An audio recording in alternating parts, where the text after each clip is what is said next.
Down. Everyone chill out. We're here. We're doing it. The boys are back. We're here. It's another episode of Loud About Nothing. Okay? It's me. It's your boy, that straight thotty boo body, bro. The fucking hottest dude doing podcasts right now. The total smoke show, Sebastian Canelli, coming at you. All right, everyone calm the fuck. Everyone chill the fuck out, okay? Everyone relax. Please, please. He's here every fucking week.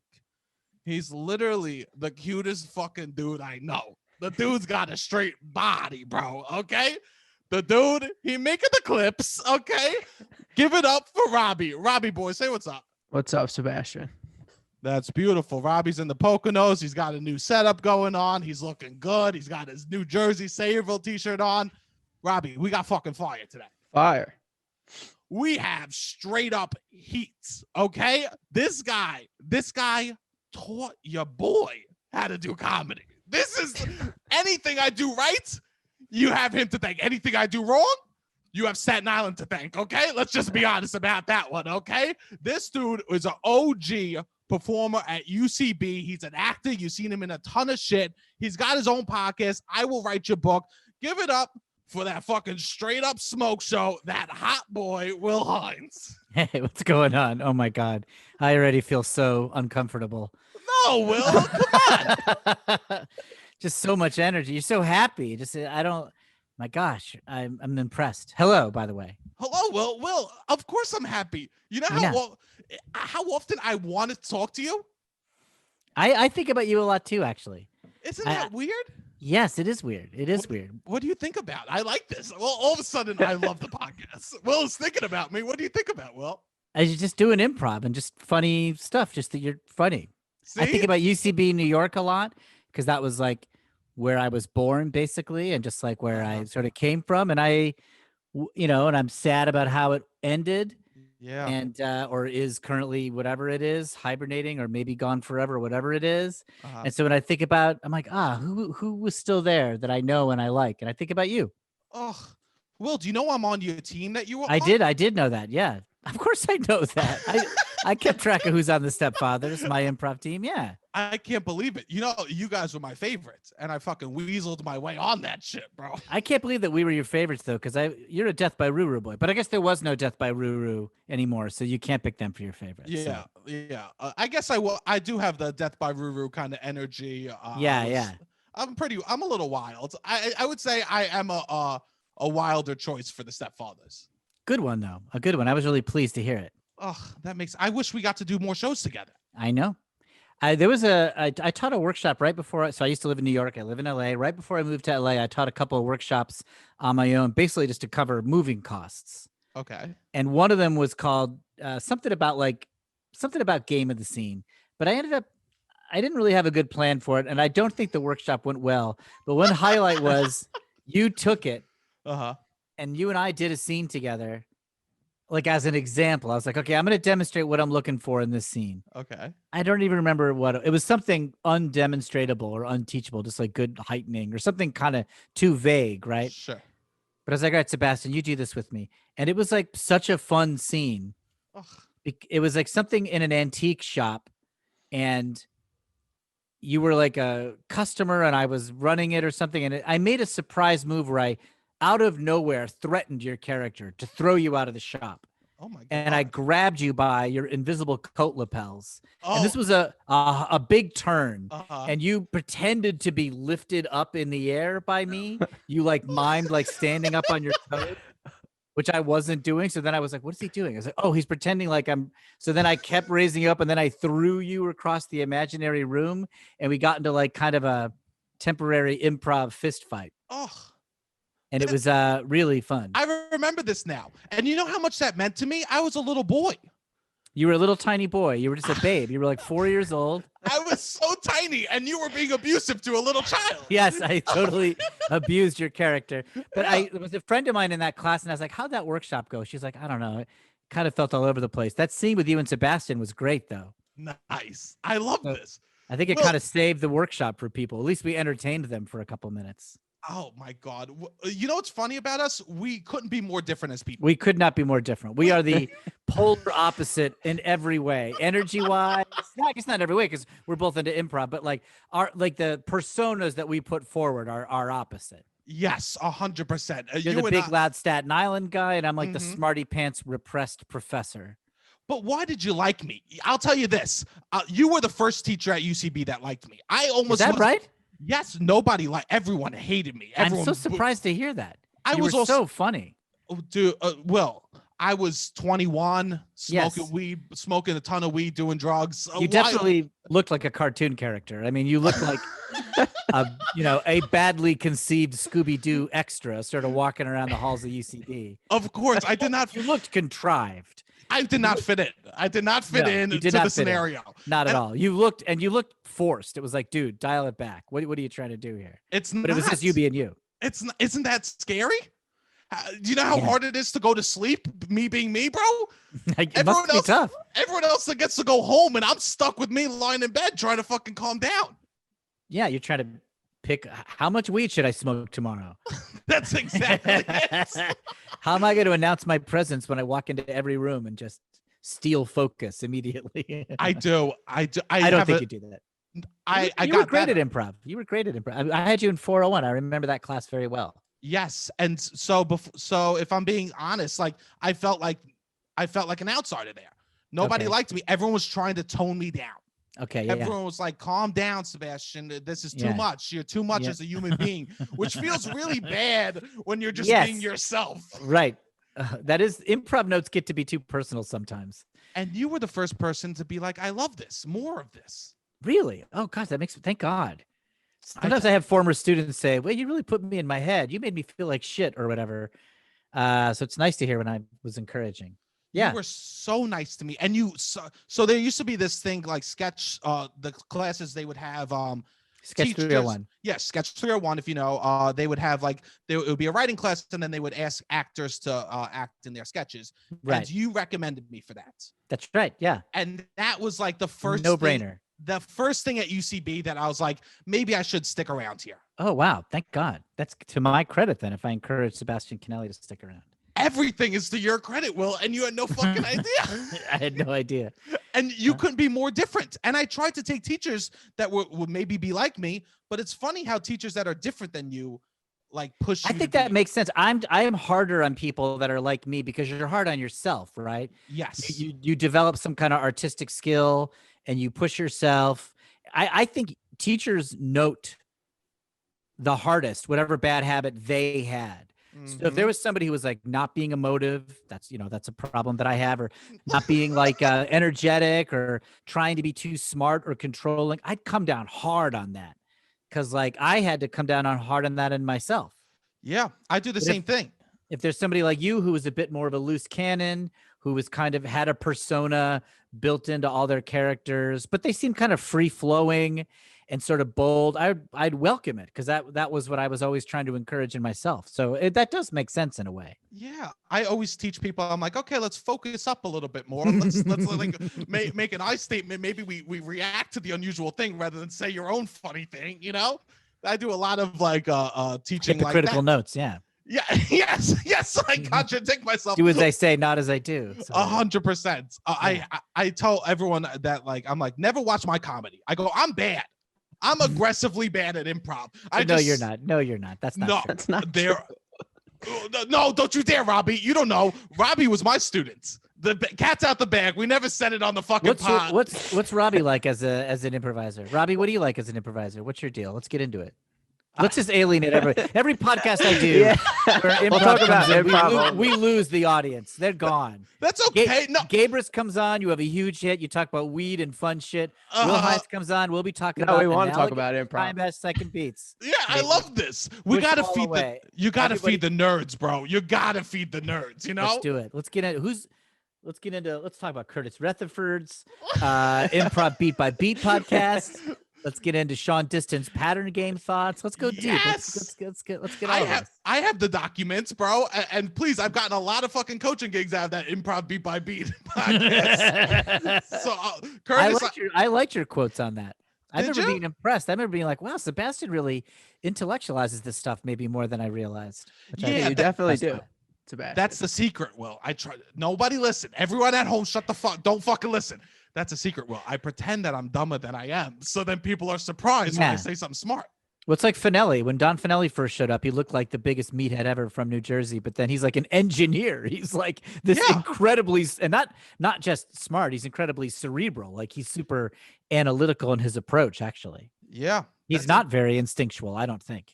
No. He can be, but I don't think that's his natural approach. I think I'll speak about Robbie for a second. Ready?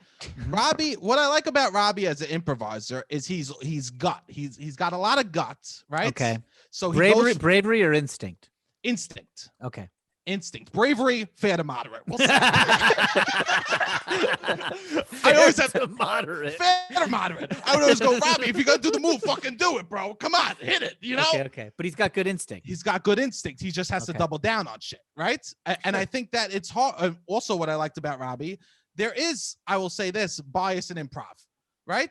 What you like comedy-wise, because he's from New Jersey, spoke a lot of shit that I like, and I go, I like this kid. Probably because he's speaking a lot of stuff that I agree with and recognize with. Yeah, I know what you're saying. Yeah. So the best part about Robbie was that he's kind of from a world I am. He's from a similar background. No, Robbie does Robbie also, I could feel like he wanted to like get better, and he would do a good job listening and building off what the other person said. Yeah, someone who's really into it, like has passion for it. That goes a long way. Yeah, I have your book. So, this is the first time that I'm talking to somebody that I've also read a book that they wrote. How much of it did you read? Did you make it all the way through, or what? Probably halfway? Not, to be completely honest. More than halfway. Yeah, a lot of more than halfway. More than halfway is good. More than halfway is good. I appreciate that. I probably just was like, I bought a lot of. I've written 3 improv books. Really, I've written 2, and so I read a lot of improv books when I was writing mine, and they're hard to read. You know, even if you're really into it, even if they're really good, they kind of get boring. So it's hard to finish an improv book. I never read a single page of the UCB manual. If that, well, I you tried took the to classes, read it. though, so that is super redundant. But I liked, I did like your book. Okay, I appreciate that. I feel like there was things about like you applied it into like life. I feel like, and it like I could like move things into my real life and be like, oh, this isn't. If nothing comes of this, I made my life better, and I think your book helped me see that. Well, I did not read your book, but of course, that's totally fine. Let's be fair. I rarely hit see more on like a Facebook post to read the whole fucking post. Okay, sure. So let's just be. It's the reading that's the problem. It's not that it's an improv book. I take no insult at all for not reading my book or reading anything. That's Robbie. You seem emotionally open. Robbie, is that true? You seem like you're nicely present. Would you say that describes you? Yeah, to some extent. Seem like you are. He's good for who he should be, you know? He's good for an What Italian boy from New Jersey. He's emotionally open for his like stereotype of Italian boy from New Jersey. Right, you don't seem like a tough guy who's trying to win the situation in a good way. No. That's tough because people get into comedy and they try to win and dominate every situation. I'm like, get to stand up, bro. You're not going to do well in improv because you're trying to win too much. You can do that in stand-up. You don't have to, but that can work in stand-up, I think. Not that I'm an expert. I always say improv, you can't be trying to win if you're doing improv. That ain't gonna work. There's a quote I always say from you, Will. It's we shouldn't be fighting to win. We should be fighting to lose because the loser is the funny one in the scene. Right. Oh, I'm gonna use that again. That sounds good. Yeah, I fucking say it all the time. I don't even know if you said it, but I fucking credit you. I agree with it, so I hope I said it. Yeah, I mean, you definitely did say it. Yeah. I remember a scene you did in the 401 class I taught you, and that was funny. You want to hear it? Yeah, let's hear it. Well, that's an amazing memory. Will's got a good memory. I have a good memory for. I mean, it is somewhat inconsistent. There are sometimes things that I won't remember that I should, but I think more than a lot of improv teachers, I can remember a lot of classes I taught and stuff that people did, especially if I liked it. And I remember seeing Sebastian, the 401 class also. You were at a stacked 401 class that I taught with you. Brendan Mulligan was in that class. And he was on Lloyd Hearns. Martha was already on Lloyd night. Yeah. Martha Hearn was in the class. It was what's the guy's name? There's a guy's name, Latino Jose. Fuck. I should know, but I don't even. I remember who I'm talking about? Yes, I do know who you're talking about. It was really funny. He and Martha did a scene where Martha was like a guy and he was a girl, and she as the guy was trying to finger him the whole scene. And it was like just moving in, like putting her arm around him and like just trying to be real sleazy. And the object work was so funny of her just like pouring drinks and trying to like sidle up to him. I just remember it was and his like reactions. It was hilarious because he had big reactions. It might have been Ramsey. His name might have been. That might be right. He was just a good actor. Yeah. So, but fuck that. Fuck them. Okay. We'll get to my scene. What I remember was we were doing Harold's. Your first beat was a musician. And I think the game was roughly a guy who claimed to have written the song beforehand, but had not written the song. And so he was making it up about the stuff that was just all around him, right? A bad game for an improv scene. Not great, but it could work. Not great because we're inherently making it up in the moment. Yeah, so the game, your game is that you are improvising, but yes, it was still all right. We had a who, what, where, and it was you were a rock musician, and I forget who was playing the engineer, but you were doing a funny rock and roll character who had all this bravado and was like, I got it, bro, I got the song, and so. Maybe the first beat was you worried about it. And then the second beat, we're in the studio and it's come time to do the song. And so the game has been laid out. We know that you haven't written the song and it's going to be like shitty. But the part that really made me laugh was when you put on your like improv guitar, stepped up to the mic and started singing in a full British accent for like, and you were not British, but you were like, I got it. Listen to me, like a huge, big choice. The energy that you sang made me laugh, but also the decision to be British out of nowhere. Not to be British, but just that this dude who's sounds like he's from Staten Island because you were just talking as yourself, would sing in this big British accent. I exploded with laughter. Then the whole scene became about how you were American when you talked, but British when you sang. We abandoned the initial game completely. It's good sometimes, but it was super fun. And I could have watched you just coming up with songs in that British voice for hours. I roared with laughter. Hey, also, I remember another scene from this class. Want me to tell you this? This is awesome. This one I bet you'll remember. Oh, I know. Go ahead. I know what scene you're going to talk about. You know what this is, right? Yeah, the Raised by Wolves. Raised by Wolves. Yes. But you wrote it in your blog. Yes, I did, because I cried laughing. I like had tears on my face. It was so funny. But I don't know if I can come up with the specifics. It was something like, it was one of those like abstract group games where people start and they're just doing like a noise and a gesture. So they're going like, or something like that. And they're avoiding labeling like what's happening, and at first that's kind of fun, but then it gets old. Yes. And they're kind of refusing to say, maybe this was like the second group game in a Herald, because that's very commonly the one where people they're out of ideas. Yeah, 100%, and we just start making noises. And I think there was something earlier in the show about being raised by weird animals or something. And so you were going to walk on, and to me it was clear that you were going to label them as being raised by something. Because that was a callback or whatever. But what made me laugh was you looked at me for permission to walk in. Like you looked at me from the back line like, is this okay? Because they were kind of all being peas in a pod and you were going to break the pattern and like speak. But you kind of looked at me like, should I go on? And I like waved you on. I was like, yeah, definitely. Like they're kind of, they need to label it. They're avoiding it. Like it's bad that they're all just copying each other. It's time to say something. So you mimed opening a door and said, boy, you weren't kidding when you said you were raised by wolves. It was like that wording. It's like, what do you mean you just walked in the room? So it's weird that you're acting like you're answering somebody's dialogue. What? You weren't kidding when you said you were raised by wolves. Like I did, like we had this whole long conversation. I was raised by wolves. No, you weren't. No, weren't. It was so silly. I mean, I remember just like heaving like with laughter. Like it was, I even knew the move before you did it, but the way you did it was so unnecessarily silly and crazy. I don't know. I loved it. That whole class was great. I remember that was a really strong group from what I remember. I had bad improv etiquette. Like I would look at the teacher. I do that when I was on Harold Night. Well, this is bad. If I got a big laugh, I would sometimes turn around and wink at my teammates. If they were talking about someone in the scene, on the back line on stage, I would lean over. I go, I'm Marissa. And I would never enter the scene. I would just let it be known to someone next to me that they're talking about me. That's pretty fun. I don't know. I think that's a good time. I think that's good. There's something to be said about having fun. Yeah, joy is contagious. Like some people do things in improv out of fear, or you do them out of joy. The same move. And if you're doing it out of fear, it's bad. And if you're doing it out of joy, it's good.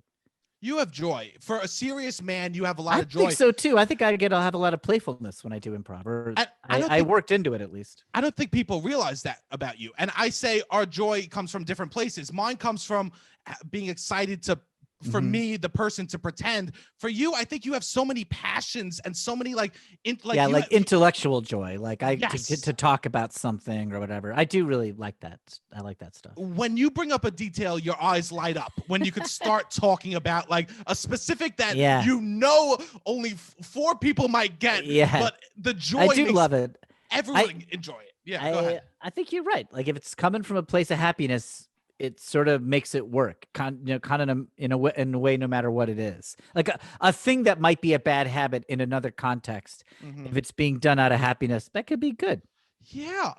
Did I tell you? I told you this. We've had like 5 conversations in our whole life together. This is like the 6th time we've spoken. But I know. I'll tell you this, Will. One time we did meet backstage, and it was an awkward convo.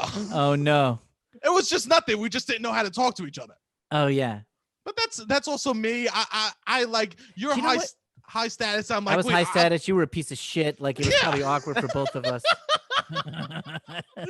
You were obviously needy and clamoring for validation, and I was withholding and reserved. Yeah, I could see where that would be awkward. Yeah. It was a problem. Yeah, it was a problem. It's funny because I was there for so long, but I started at ECB in '99, right? And I moved away from New York at the beginning of 2014. That's like 15 years or whatever in a place. I went through huge personal changes like during that time. Like, and in particular, Sebastian, during the time that you do you remember when that 401 class would have been? Would that have been 2012 or 2011? 2012, around then. Yeah. Okay. So 2012 was like, I got sober in 2012. Like I was drinking too much. And then in September, I was like, fuck it, I'm quitting drinking. And it was like hard. It was like a big deal. I was a mess in like not to like get overly serious about it, whatever, but like, just to say, like, I would be teaching a 401 class and in my head, in like turmoil over like my personal life, right? Wow. Teaching the class would be like a relief. I'd be like, oh, thank God, I'll come in here and just do my improv thing. But part of like getting sober for me was kind of like getting over myself, like trying to let go of UCB status. Like I didn't realize like how dependent I had become on like being a big man at this fake world of UCB. Like it snuck up on me. Of course. I had become totally dependent on it, just on being the big man. So there were a lot of times when I would kind of big dog people with my stupid UCB senior teacher status that was like worthless. And I was not really aware of it at the time, but I would look back and be like, so it is totally possible and probably true that I fucking did big dog you sometimes, that I probably did make fun of you out of some need to like establish this stupid, useless dominance. It's probably true. Well, the thing is, I'm a person that's a big dog just going around. So if you're a large man, is that what you mean? No, your personality. My personality. You're an alpha. Yeah, I hate that because then people think that means I'm mean. But that's you're not mean. Yeah, but I'm a total fucking alpha, bro. I'm a total fucking alpha. But so it like UCB would take me for a loop sometimes because I'm like, wait a second. No, how am I not? Yeah, how am I not on top? Why is Will Hines on top of me? This like he's a super beta. Look at this bald schmuck. He's alpha and I'm beta. That ain't right. This pot-bellied fat man I should be alpha over him. And then I said I'm gonna get good at improv so I could become the alpha again. And you did. So that's what happened. Yeah, you achieved dominance, and then the place closed. Oh fuck! Now I'm living. You know what? my personality, what's fun about me is my personality's alpha, but all the specifics and details of my life are total betas. Beta, yeah, that's good comedy. It is. It's inherent. That's why I think audiences like me instantly. It's because it's like, yeah, the underdog is alpha. Yeah. He's like fat. He lives at home. He's poor. He doesn't have any real skills. Why is he so confident? What the fuck is going on with this loser? And I think inherently that's why someone once asked me, they say, being fat, does that make comedy harder? I said, no. Yeah. It makes it only easier.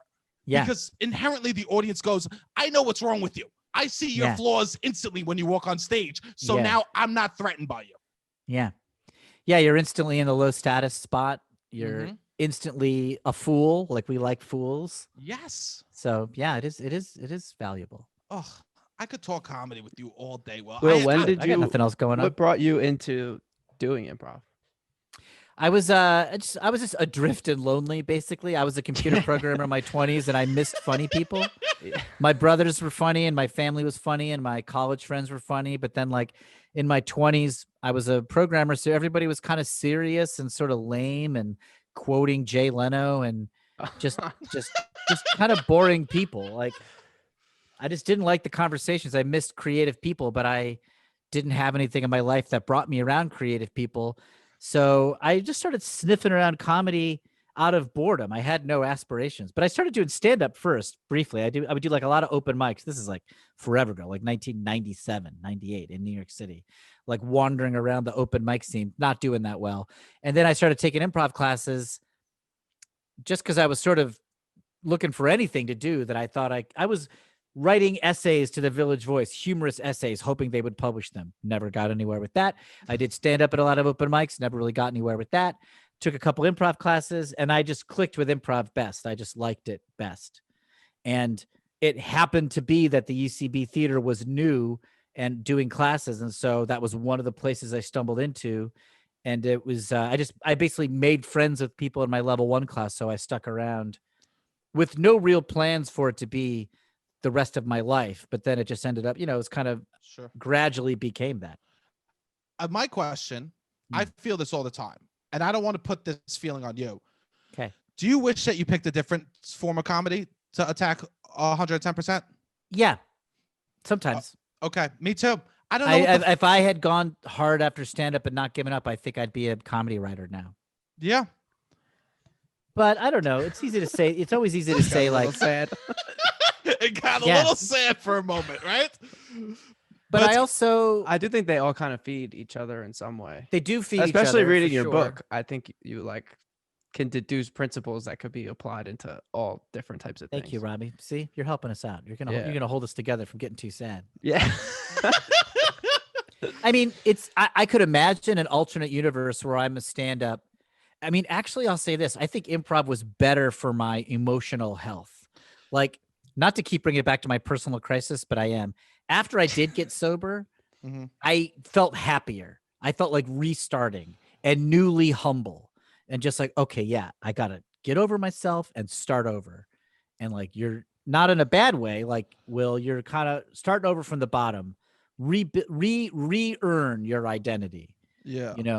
In a way that I loved doing. And I think in stand-up can encourage a lot of ego and a lot of narcissism. Doesn't have to be. Plenty of nice people do stand-up, but I think it can encourage like me, dominate. That if I had success in that realm, I think it would have been bad for me. And the only thing that saved me was improv encourages collaboration, humbling yourself, losing. So I think the seeds of my recovery were kind of built into that. We're from improv. So I don't know. Career-wise, I wish I did stand up, but I don't know. Maybe I'm happier now because I did improv. I used to fuck around and do drugs. Well, I don't know if you know that. I did not know that. Yeah. Probably, I don't know if it was one your class, but like in college and stuff. And like, my friends were no fuck. They were in trouble, Okay. And I cut all that shit out of my life. Do you want to talk about what kind of drugs, or are we not get into that? Are we talking like cocaine stuff or like heroin, opiate stuff? Opiate stuff. Scary. Scarier, I think. Very scary. It actually makes I can't Like thinking about it makes me feel horrible inside. Yeah. But I also have this idea of that you're speaking to about like vulnerability and like I need to start over and like let me listen to other people. I was humbled by this idea of like I understand people falling apart because I was 2 mistakes away from that or something like that. Right. Yeah. So there's an empathy to improv that there isn't in other. I think so. Like there's some you gotta eat shit a lot and you kind of have to accept that you're not the star a lot in a way that can be really good. So I actually sometimes think there's an alternate life that I led where I went into stand up and crushed it. I don't know why I think this, and just became like financially successful in comedy very young, but like ruined my life. Sure. And in that alternate life, I go and see an improv group and I'm like, they look happy. Why didn't I do that? And this life that I have now is the one where I did do that. And I am pretty happy. Like all my friends are improv people. I saw Neil Casey this morning. Casey and I had coffee this morning and I drove him and his wife and his son to the airport. And it was just a really nice chat. And I see friends all the time in LA who I love seeing. That's so beautiful. I don't know. That's that, you know, I do wish I had more career success, but like, that's not a bad one to have. No, like, for real. Like, you know, but you're a comedian. You are, you work. You're on TV That's true. shows. Yeah, I do have to forget about that. Yeah. You fucking work. Shut the fuck up, Will. Yeah. Don't say you don't have success because what am I? What am I then? Right? Will. But I see you as so much more talented than me. Not to compare and contrast. I have 100% faith that you will find whatever success you desire. That's so beautiful. I mean, this year is fucking weird. Like this year doesn't count. Sure. You know what, Will? Can I sound like a psycho? I think I will find some success somewhere too. Yeah, I don't think that's crazy. You should believe that. this podcast I think it would be psycho. Well. I think it would be psycho if you did it, Sebastian. Yeah. I think it's nice that you think that. Yeah, of course I would quit if I didn't think that. Yeah. I guess I do too. I guess I think that I will. Yes. I mean, I do have some success, but I also think that I'll keep finding some amount of it. Like I do believe that. I don't know in what form, and I think it won't always be the showiest, most like prestigious sort of success, but I don't really give a shit about that. Well, what makes us different?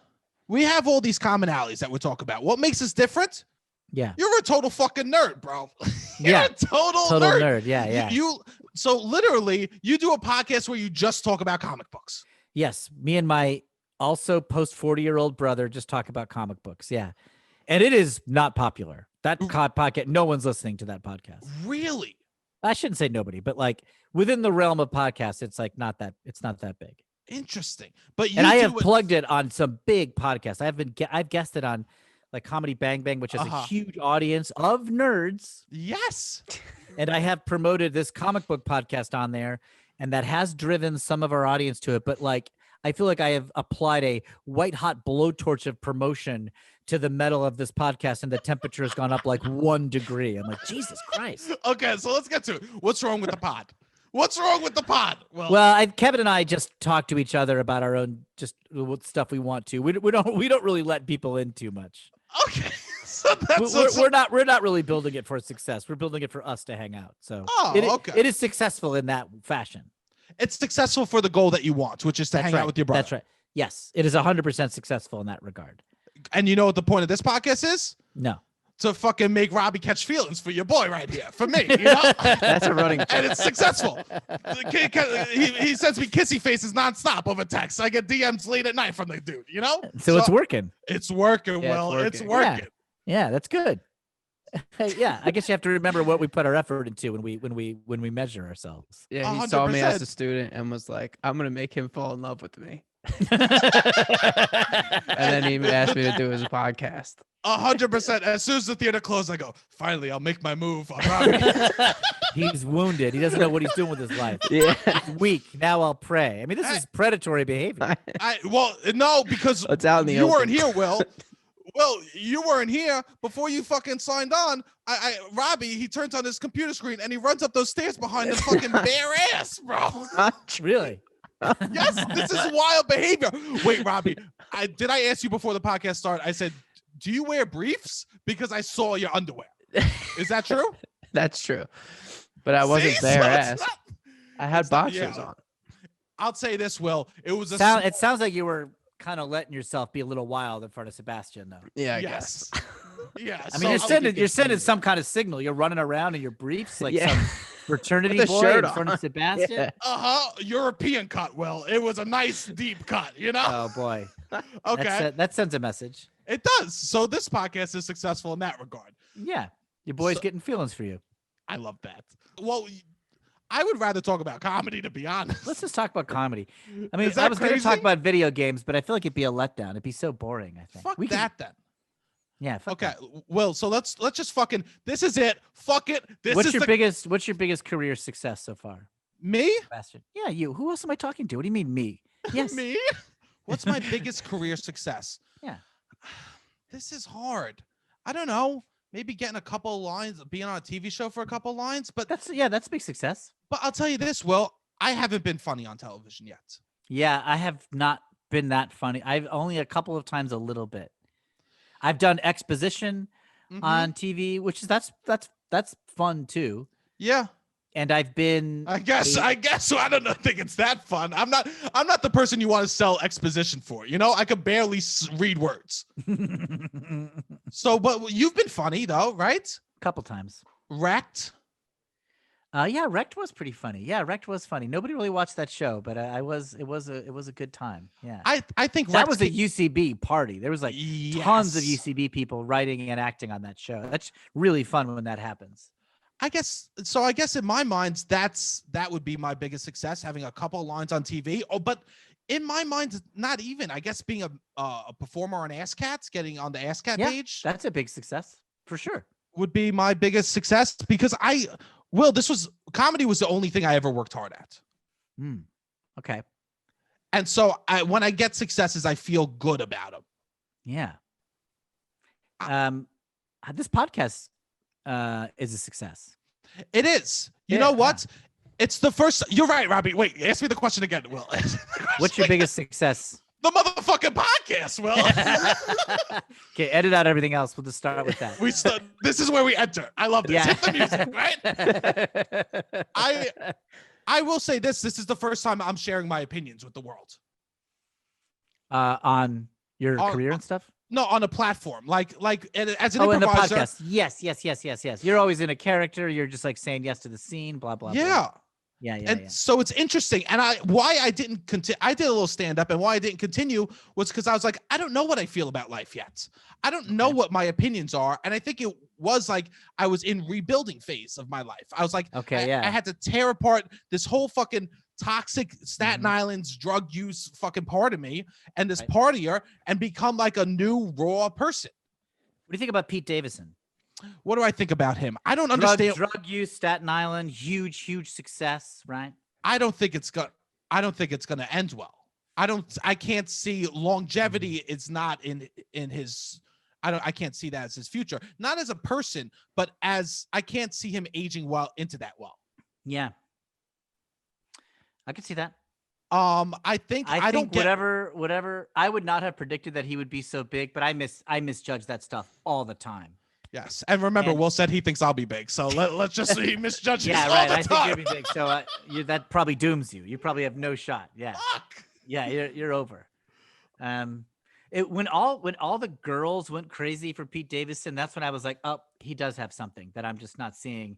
So that'll probably keep going. Well, that's why I keep saying I'm hot. That's why I keep saying build that. Yeah. I am 100% am building this false narrative that I'm the hottest person in podcasts because I have this whole theory that in order to be a fucking comedian now, you need to be a smoke show. You need to it's half of comedy. There are a lot of attractive people doing comedy. It's weird. Yes. Taking their shirt. Should be for the uggos. I know.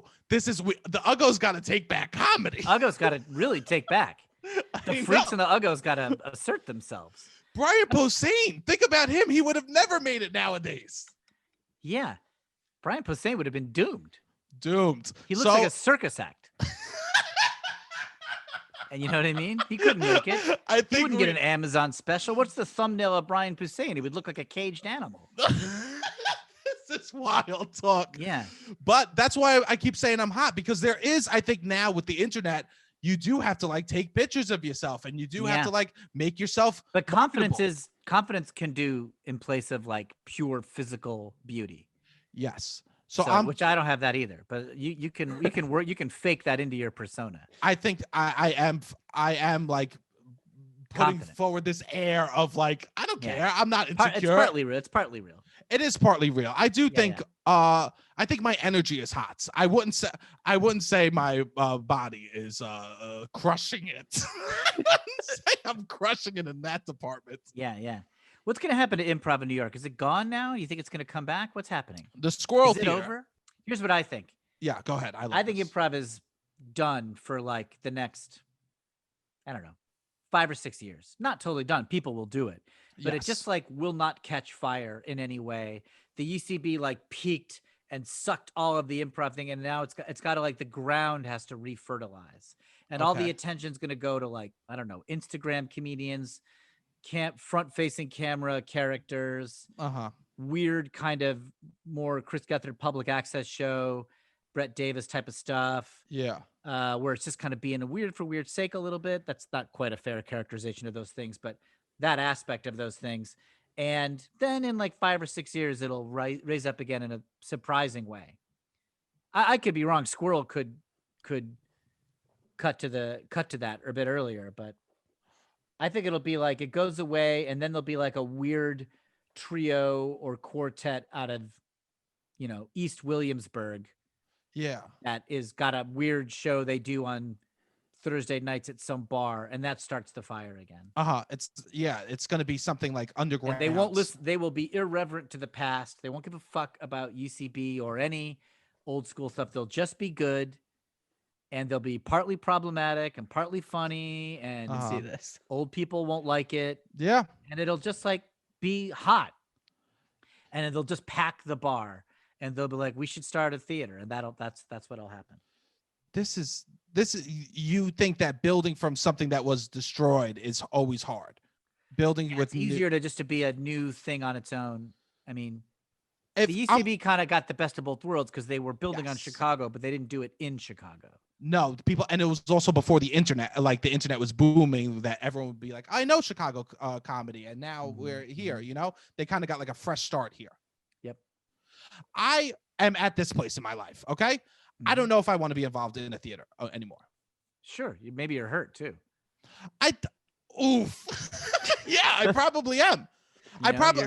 Your family disintegrated around you. Why would you immediately jump into another family? I think I let UCB crumbled, and I literally looked around me and I said, what do I have? Nothing. I mean, you have more than that, but that's what you thought. 100%. No, but it's not that far of a leap that you could think it instantly, right? I built so much at this place and it disappeared, and now I have nothing. Yeah. So I have the skills.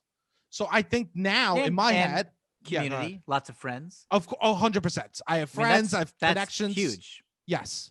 And career and emotionally, that's big. 100. But I know what you mean. I think a lot of people in New York, when the UCB crumbled, are really hurt, and really went through a cynical phase. Maybe you're still in it. Yeah, maybe. I don't think. A little hopeless. I don't know. But also the pandemic's doing that to everybody. Like lots of my friends out here in sunny LA are like, what the fuck is happening? I think it's not real to a lot of people yet. It's like we're in another dimension. It's pretty wild. Robbie, say something quick. It's getting very depressing here. Yes. Spice it up, Robbie. Robbie, spice it up. Whip off those pants, run up the stairs. Give us something. Sex it up. We need something. If I'm gonna be pantsless and go have a stairs, I'd rather go up the stairs than go down. I think that's an interesting opinion. Why do you think that? Because I think at least my muscles will be working to go up, lifting the ass up to show off my cheeks. Going down is just gravity. All sag. Yeah. All drag. You want to go against gravity. Okay, I see that. 100%. And this is something my body has never looked good. I've never looked good naked. Even when I was like young and like I had a pot belly when I was in high school. Like I never had like a trim, slim situation going on?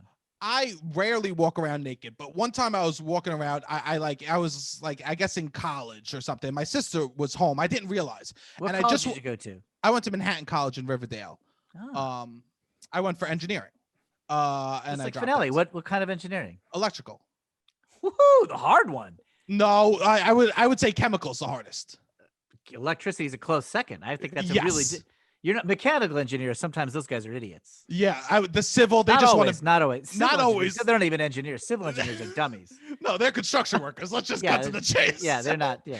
Yeah, but electrical engineering, that's for real. That's real math. That's real. Yeah. It was hard, and I couldn't juggle it all, so I dropped out. Yeah. So I was in college, but I was home for some reason. I went on the treadmill and I got naked downstairs, and I was at the phase of my life I was drinking out of gallon jugs of water. So I walked up the stairs, I'm naked, and I didn't realize my sister was home. And so I walk up the steps and I'm naked, and she goes, "Sebastian!" I go, "Ah!" And I put the fucking gallon jug in front of my dick. Yeah. And instead of hiding my dick, it was like a hall of mirrors. So it just molded my dick into a different weird shape. It like elongated my penis for my sister. You like smushed it up against a pane of glass, basically. Yes. So now you're a genius. You're a genius.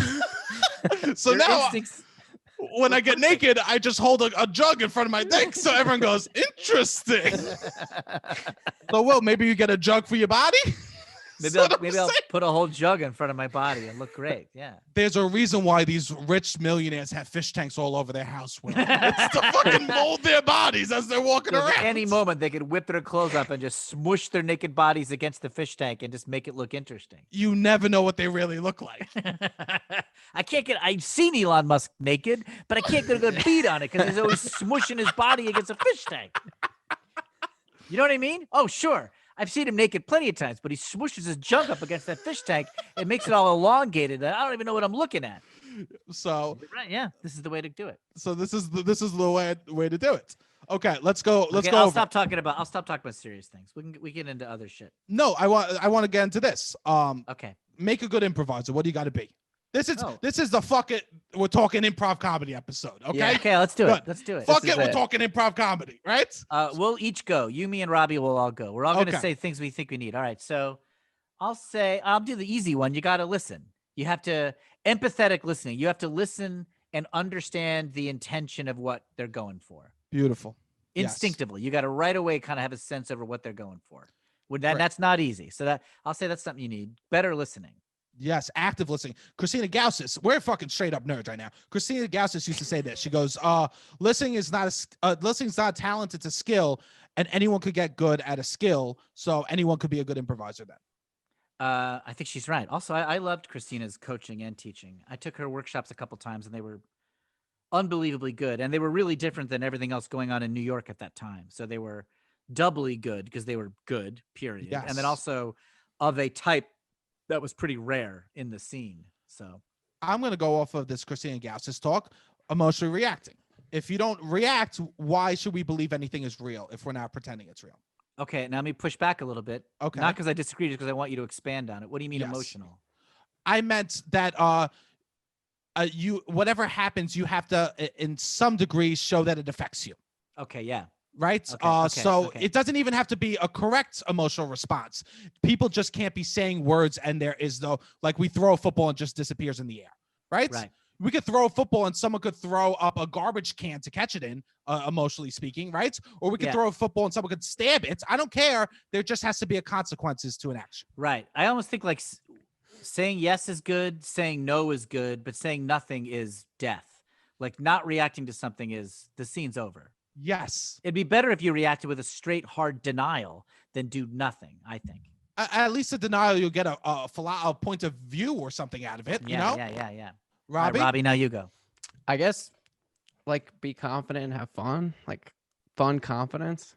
Robbie, what the fuck are you talking about? I don't know. Robbie, don't you dare embarrass Like, I just me. remember so many times being in classes and people would be afraid, or I would be like, you're spending so much money and you're so deeply into this thing, and they would be, like, so nervous, or I don't know. Okay. It wouldn't like seem be fun. confident, have fun. How could somebody put that into action? Let's say somebody's having trouble doing that. Okay. I guess they're having trouble having fun. They're having trouble they're taking class. They feel in their head or whatever. Like, what do they do? I mean, I think it's good advice. This is a good principle. Frame it for the whole world and be like, it doesn't really mean like I'm paying to do these classes, and like, what is it? Mm-hmm. Like, get rid of the stakes, I guess, a little bit, and be like, I'm here to do this because I want to have fun, and it should be fun, and this should like that's the main goal. I think if you're doing this is to make people laugh and you laugh and everybody's having like a collaborative fun thing. What I like about that is it would make somebody think, well, what is fun about this for me? It would make them check in with themselves. Like, not that there's not something, but just like, well, what is it? Do I want to play a character that's not me? Is that what's fun for me? Is reacting big fun for me? Is, like Sebastian would say, do I want to just bring up something I want to talk about so that my character, do I get joy out of that? Yeah. Whatever it is. Like, what makes it fun? I would say this, if I was teaching a class and someone was like, I don't know how to have fun. I go, who's a friend that you like to do an impression of or make fun of in the moment, or a family member? Why don't you play them in a scene? You know, I would try to bring them to a place where like they could have fun outside of class and bring that into class. What might have sparked them into like, be like, oh, it's so funny when you make fun of Bob when he does this thing.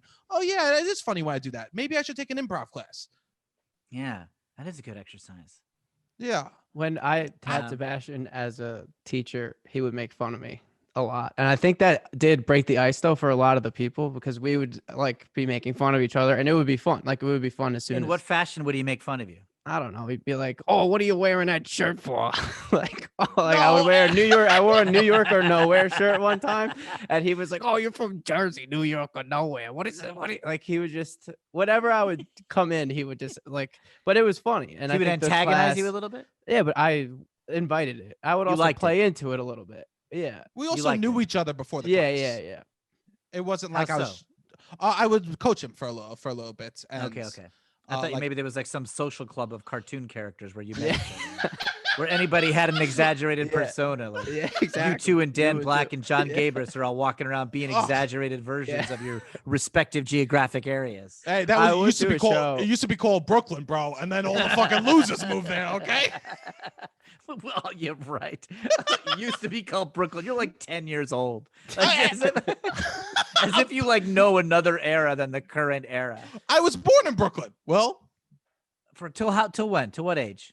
No, I hate this. The follow up. I moved when I was 1.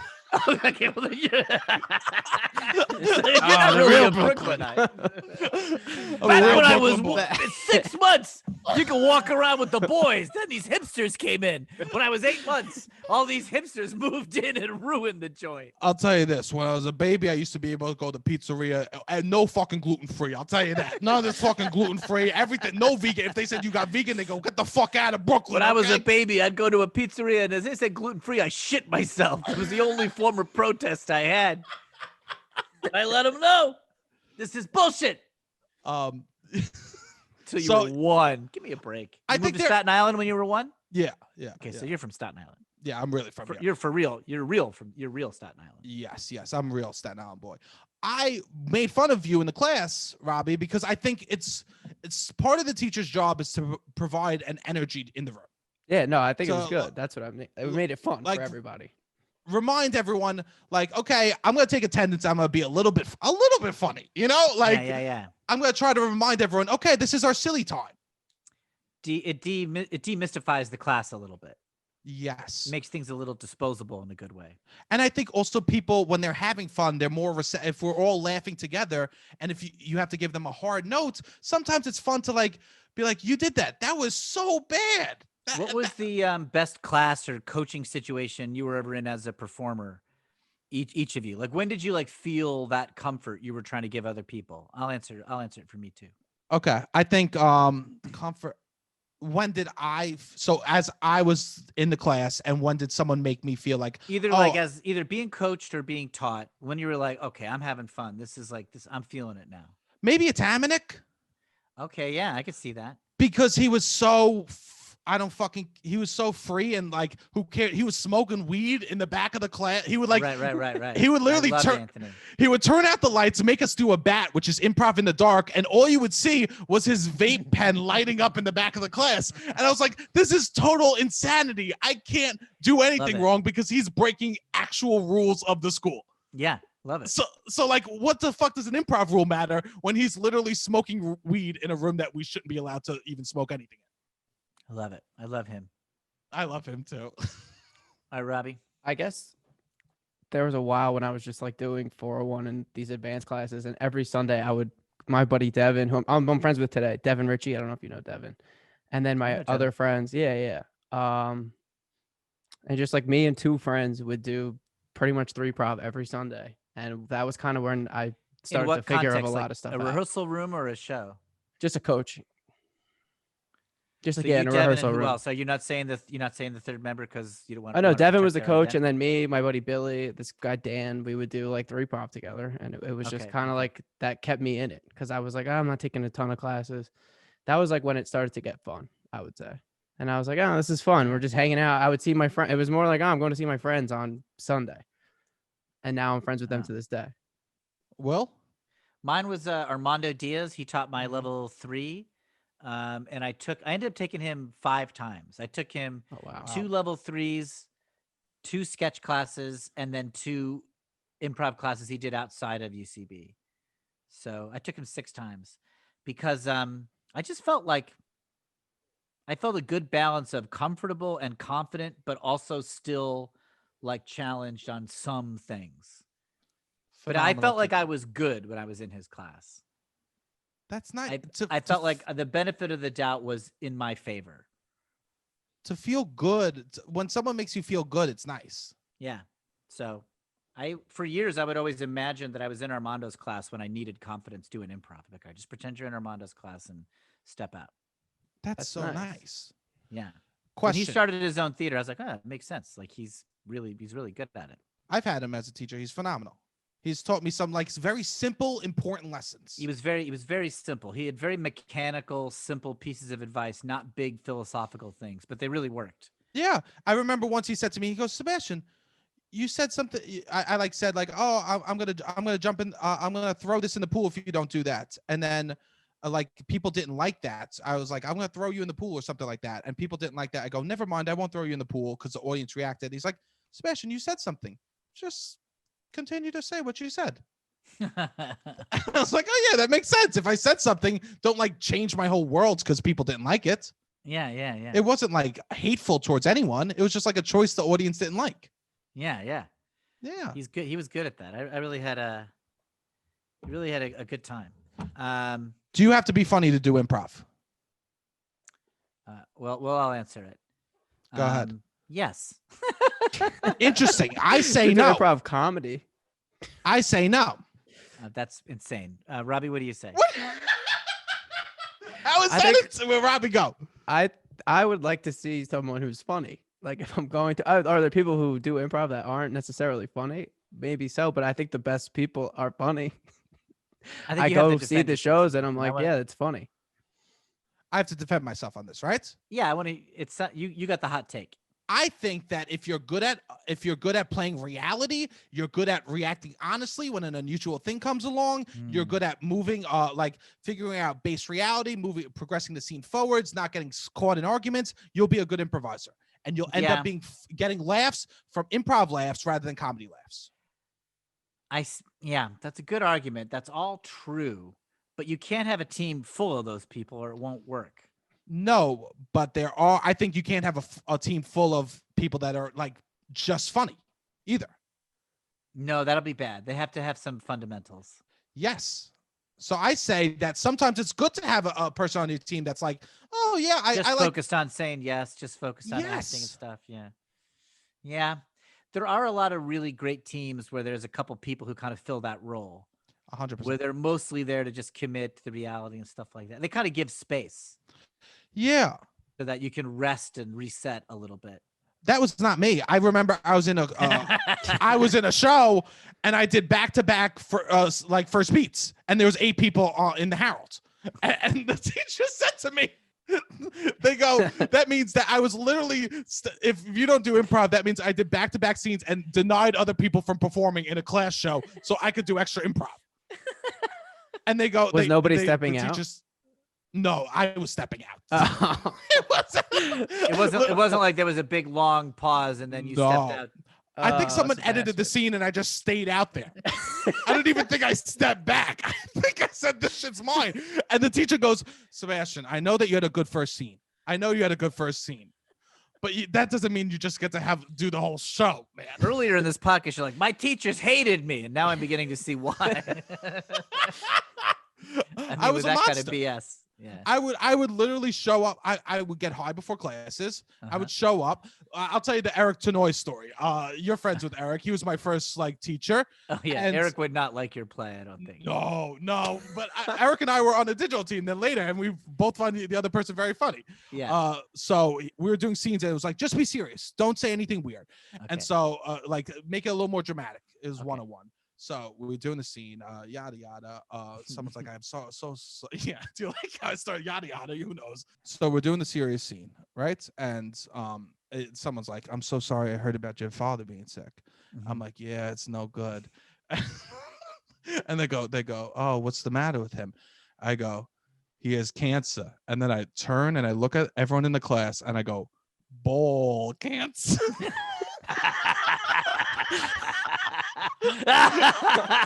You know what? And yet you are the one who's like, I don't think you have to be funny to do improv.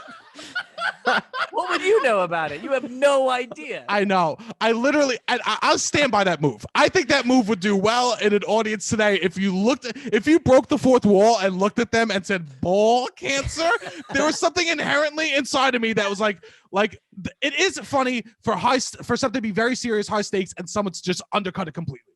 Yeah. And that's what I did instantly. And I understand why teachers might hate me. And Eric was like, no. It's like, ball cancer. It's not good improv fundamentals. No. But it is very funny. So I understand why teachers didn't like me. I was a mess.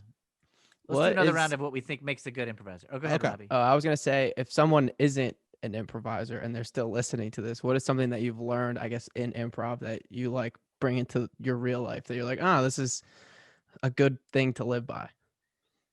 Does that make sense? But yeah. You're asking me or Sebastian? Yeah, both of you. I could go first. I'll answer it. Yeah. I'll say the idea of allowing yourself to be wrong. Right? It's like listening to someone else's point of view and maybe accepting blame for things that you might be at fault at. I think that's always good in an improv scene. If someone's like, did you pour all the milk out on purpose? To just be like, yeah, I did. I'm sorry about that. Right? To take blame for something rather than create an argument. Yes. And that is something that a lot of things in life do not encourage. There's so many things, especially on social media, that just encourage you to win, to be the most dominant, to strike other things down, to zing other things, Yeah. So there's lots of encouragement from the world to dominate. So a very valuable skill is there's a lot to be gained just from submitting and being empathetic and bending to the other, even just temporarily, even just for the sake of understanding. Yeah, I was going to say something similar. I feel like, I think a good thing from improv is if you don't have a joke, don't make it, play it real. If you don't have a joke, don't make a joke. Yeah, that's great. That's great advice. Just if you want to be funny, but you don't have anything funny to say, don't try to be funny. Just be honest.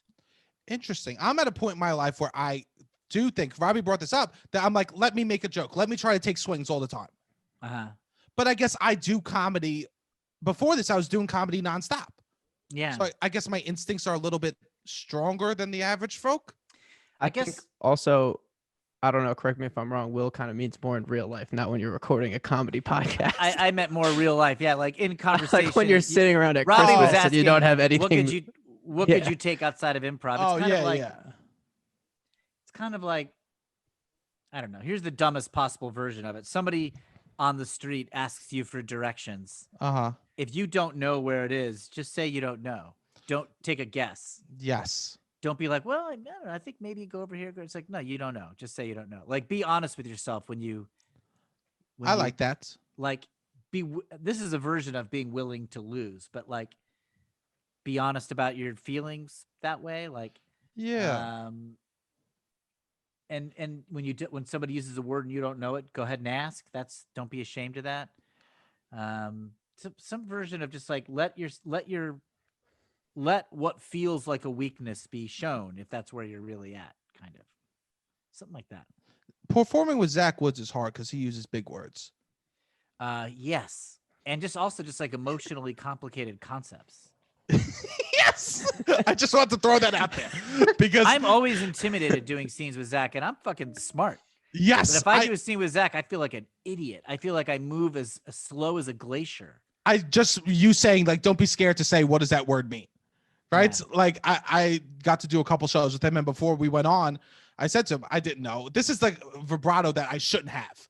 I said to him, I go, don't you dare use any of those fucking big words out there. Don't you dare. Don't you dare. I'm literally like a kid on the improv team that like he was like a founding member. Yeah. And like it's his first show. He was not a founding member, but he was on very early. Yes. And he's like an improv legend, yada yada. Yes. And I go up to him and I say, don't you dare do something. I love it. And at one point he did use a big word. And I said, I thought I fucking told you not to use words like that. And he said he did it on purpose just to get under my skin. But I think it is good in improv and just in life to like, if you don't know something, just admit it. It's a version of what you're saying. It's like, don't be afraid to show weakness if that's what you're feeling. Not quite weakness, but like vulnerability. When you feel this urge to like put up your walls and like puff out your chest and like fight back, that might mean you're going wrong. Yeah. Something like that is what I would learn. It's hard. It's hard because the world is so fucking hard, Will. So like we have to protect ourselves. And I think as an artist, our job is to allow things to affect us and share it with people. And it's hard not to be defensive. And so that's why I think artists are hurt and sad a lot of the times is because we let things affect us and it's our job to share that with people. Go ahead, Will. What are you going to say on that? I feel like conversationally sometimes, especially if you're hanging out with like your buddies and everyone's having a good time, sometimes there'll be like a little thing where everyone's trying to top each other, like with a joke or with a put down or something. And it's meant in good fun or whatever. Like sometimes it's good to like, just don't feel like you have to participate in that. Like just be the one who laughs at other people's jokes. Sometimes you don't have to top it. You can just appreciate the other thing. Like you can just go, that was funny. Instead of responding with your own funny thing. Like being the audience is sometimes a good thing. That's what somebody needs. Yeah, I agree. Nice. I think in doing improv and comedy stuff too, it's easier to do that. To like sit to the side, be like, all right, I could be funny. I'm not self-conscious of if I'm funny or if I could have a personality. So I could just sit and listen to everyone else. I don't have to be always on with every single person that I'm always with trying to win the room. This is my very highbrow anecdote of this, but when I was a kid, I was obsessed with the Marx Brothers. I used to watch all the Marx Brothers movies. Okay. That lines up. And then I read, sort of smarty pants highbrow thing. And I read their autobiographies. Groucho and Harpo each wrote an autobiography. So Harpo's, he talks about how this is famously, he was part of the Algonquin Round Table, which was like at the Algonquin Hotel near Grand Central where all the New Yorker writers would hang out and get drunk. Like Dorothy Parker and Robert Benchley and S.J. Perlman, they would all just sort of hang out. All my favorites. All your favorite people. You know everyone I'm talking about, and you can quote them. Thank you. We bring them up every episode. Well, it ain't an episode unless we bring up Harvey. After Lou Gonzalez, they're coming on the podcast next. What was the fake name you just said? I said Harvey Bunkle. Harvey Bunkle.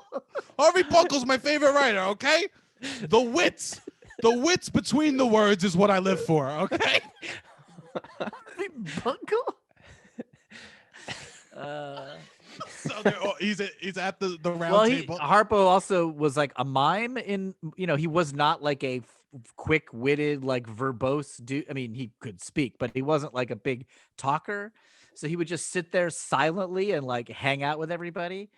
And And in his autobiography, he was like, they needed somebody just to listen and just laugh and like react to them. Like nobody else was listening sometimes. Just somebody who's taking in the whole table and reacting. He's like, that was kind of my job, was just to enjoy it. And I was like, yeah, that's a good role to play sometimes.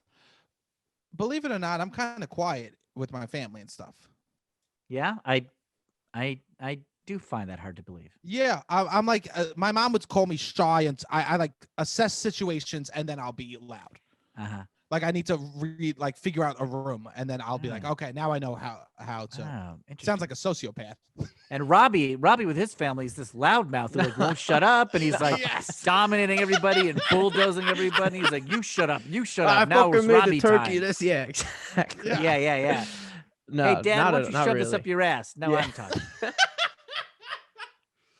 Maybe with my friends a little bit more. Yeah. Yeah, probably. Yeah, you're probably the loud one with your friends. Yeah, I think something that I learned. I'm going to say mine now too. I think learning to have to like find the justification or root behavior of what somebody's doing in life, you could help contextualize what everyone else is kind of going through. So like doing that in improv, and then you're like, I don't know, you just kind of start doing that. I feel like in real life, and you're like, that person may not be as bad, or like you kind of just start doing that more in real life. I don't know how I found that. Empathy. Like understanding. Yeah, I guess. There's a version of empathy. Yeah. Of like, what's the root behavior? What's the unusual thing? What's the justification of that? And it's maybe not as bad when you like actually get down to what, like, oh, they're really mad that you parked weird next to them and they're getting all angry. And it's like, oh, why is that? I do like to imagine, if somebody's doing something that annoys me or just stands out as very strange, I sometimes try to imagine their childhood. I'm like, what are they reacting to? This, of course, might not be the reason why, but like, let's say somebody is like walking around like, there's a guy in my street where I live in LA who like yells at you if you park badly. He'll like come across like, this your car? You like, you should park a little further back. And I'm being like, who the fuck are you? Like, get the fuck away from me. Who appointed you the referee of like parking on this street? Oh my God. Maybe, but like putting him in an improv scene, then you maybe understand like what or even understanding what happened as a child for him, right? Yeah, child, or just in his history, like what might be causing this. Maybe he was raised by the DMV. Maybe he was exactly Sebastian. Hey, you weren't kidding. You weren't kidding when you were raised by the DMV. Well, you weren't kidding. Oh my God. It was so funny. Well, I'm actually so happy we just fucking did comedy. Yeah? Fuck yeah. Video games. You mean as a subject? Yeah, because we were going to talk about video games. Yeah, me too. Fuck it. It's more personal. This is nice. And I haven't really talked about comedy too much. I like to keep that live separate from the audience. Yeah. Which is weird. But it is nice to talk about comedy. And I literally wouldn't want to do anyone else than literally the person that like probably kept me sticking around at UCB. Oh, I'm so glad if that's true. I take that as a big compliment. It's 100% true, Will. They're literally, no teacher. I always credit you as the teacher at UCB that kept me there. I love it. Oh, I love that story. Thank you. So everyone has Will Hines to blame for this fucking mess of a man that does comedy now. Will, do you want to plug anything before we get out of here? Can I plug a couple things? Yes, plug away. We'll tag you in everything you want. All right, so I do this podcast called I Will Write Your Book. It's improvised, where I invite people on to do characters. Sebastian, you should come do it sometime. Please, I love. And I was inspired because I do Comedy Bang Bang sometimes, and that's an improvised show, and I have so much fun doing that I wanted a place where I could do improv stuff more often. So I Will Write Your Book. It's great. I love that podcast.